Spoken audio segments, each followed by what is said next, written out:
Morning, everybody. I came down yesterday morning and I picked the spaghetti squash, and then I ran back up and brush hogged over it, knocked the vines down and stuff. And then we're gonna turn this over and reseed it with an annual rye, just to put something back in the soil.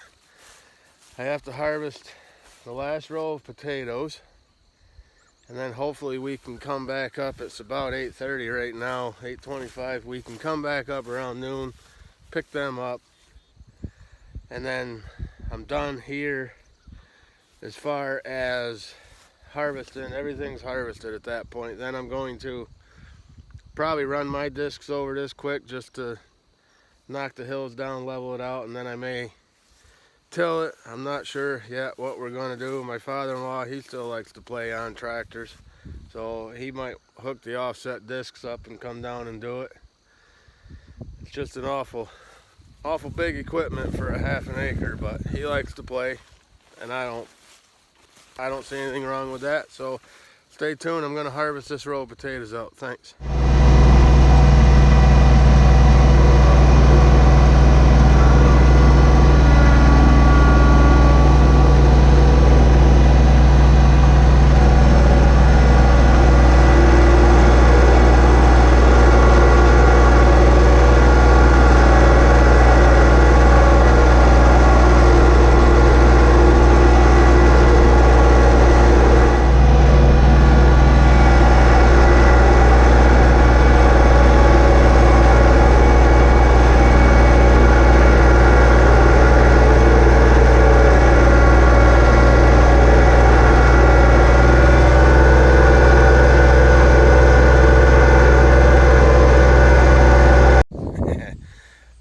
I got nervous when I first sunk that plow in the ground.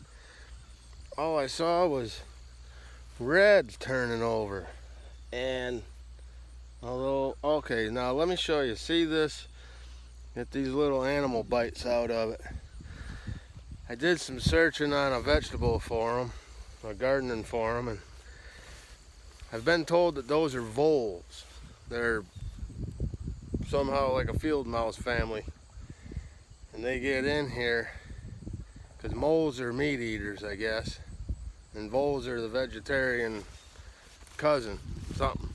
Anyway, we do get, this year hasn't been too bad. Last year there was a lot of that damage in here. And there's not a lot. If anybody knows any secrets, please pass them on. I'd love to know how to get rid of them things. Other than the best answer I found, a mean ass cat. Well, okay, what's the chances of him staying right here playing security guard on our potato field?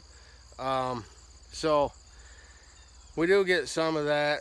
This year what I noticed is they got into one plant. Like if I ran into one that had those bite marks in them, there was 3 or 4 right in that area that were affected, but then the next plant was good. So I can handle that. I don't mind sharing. But so this isn't too bad. This is the last row. There's probably 4 or 5 more 50-pound bags in here. That's what made me nervous when I saw the reds coming out from behind the plow, because we have people lined up for 50-pound bags of whites. So anyway, this wasn't a bad harvest. Overall this year we did very good. The weather for the whole month of September was great. We were able to leave them in the ground longer, and I did have somebody ask me about hurricane season. I make reference to it. No, up here in central New York we don't get hit by hurricanes, but what we get is oftentimes a lot of rain that comes up from the hurricanes, and this field will flood. It has flooded several times. Anyways, real good. Actually, it flooded last year too, but we already had the potatoes out. it was just a mad dash to get the pumpkins out of here when it flooded. Thanks for watching. I'll probably be back and do some tilling, and we'll see. We'll go from there. Thanks.